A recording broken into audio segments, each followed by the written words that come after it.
Hello students, তো যিসকল ছাত্ৰ ছাত্ৰী ক্লাছ 9 বা 10ত পঢ়ি আছে তো বহু সময় তেনেকুৱা ভাবে তেওঁলোকে যে এই ইউনিট টেষ্টবিলাক হওক বা হাফ ইয়াৰলি এক্সাম হওক তো তেনে এক্সামবিলাকত তেওঁলোকে গুৰুত্ব নিদিয়ে তো এই যে গুৰুত্ব নিদিলে কি হ'ব পাৰে মানে ভৱিষ্যতে কি হ'ব পাৰে বা এক্সাম বেয়া হ'লে কি হ'ব পাৰে সেইখিনি কথা আজি ভিডিঅ'ত ডিছকাছ কৰিব ওলাইছোঁ তো ভিডিঅ'টো ডিছকাছ কৰিবলৈ তোমালোকক দেখাইছোঁ এখন ন'টিছখনত চোৱা কিহৰ ন'টিছ হয় প্ৰথমতে দেখাই লৈছোঁ তো ইয়াতে দিছে it is for the information of all school ছেবা that marks entry portal MEP is open for below' mention examination for class 9 and class 10 তো ইয়াতে কি কৰিছে ন'টিছ এখন দিছে আৰু ন'টিছখন স্কুললৈ পঠোৱা হৈছে ছাত্ৰ ছাত্ৰীৰ কাৰণে নহয় স্কুললৈ পঠোৱা হৈছে কিহৰ কাৰণে মাৰ্কছ এণ্ট্ৰিৰ কাৰণে মানে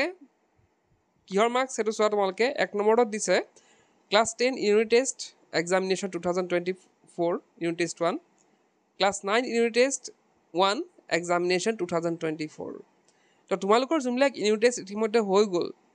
আমাৰ ক্লাছ 10ৰ সেই ক্লাছ 10ৰ ইউনিট টেষ্ট বা ক্লাছ 9ৰ ইউনিট টেষ্টৰ মাৰ্কছবিলাক এণ্ট্ৰি কৰিবলৈ ছেবা পৰ্টেলত এণ্ট্ৰি কৰিবলৈ দিয়া হৈছে ন'টিছখন দিয়া হৈছে তো বাকী ইয়াতে 15 আগষ্টৰ আগতে এই গোটেইখিনি কাম সম্পূৰ্ণ কৰিবলৈ কোৱা হৈছে আৰু তলত এইখিনি যোনখিনি দেখিছা সেইখিনি প্ৰচেছ হয় স্কুলে কিদৰে মাৰ্কছখিনি এণ্ট্ৰি কৰিব এতিয়া এই ন'টিছখন দেখুওৱাৰ একমাত্ৰ উদ্দেশ্যটো হৈছে যে ছাত্ৰ ছাত্ৰীসকলে যে তেওঁলোকে প্ৰায় দেখা যায় যে তেওঁলোকে ফাইনেল এক্সামত ভালদৰে পঢ়িম বুলি তেওঁলোকে থৈ দিয়া দেখা যায় ইউনিট টেষ্টেই হওক বা হাফ ইয়াৰলি এক্সামেই হওক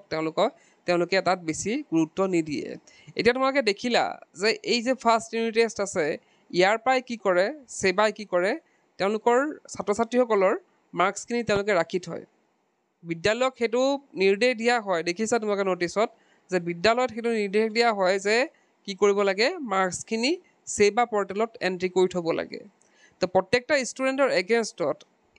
ফাৰ্ষ্ট ইউনিট টেষ্টত কিমান পালে হাফ ইয়াৰলি এক্সামত কিমান পালে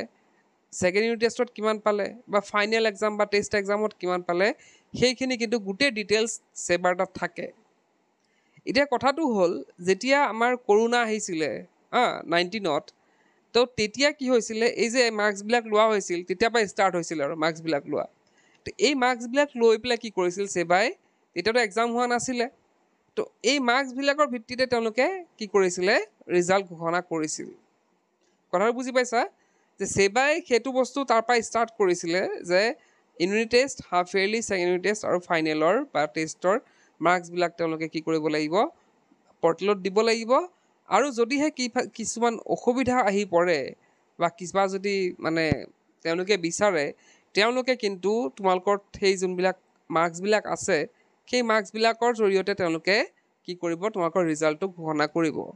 এতিয়া মাৰ্কছৰ ক্ষেত্ৰত অকল যে ফাইনেলৰ মাৰ্কছটো দেখা হ'ব তেনেকুৱা নহয় এতিয়া ধৰা তেনেকুৱা হ'ব মানে এনে নিয়মটো কৈছোঁ আৰু যে ইউনিট টেষ্টত ধৰা 10%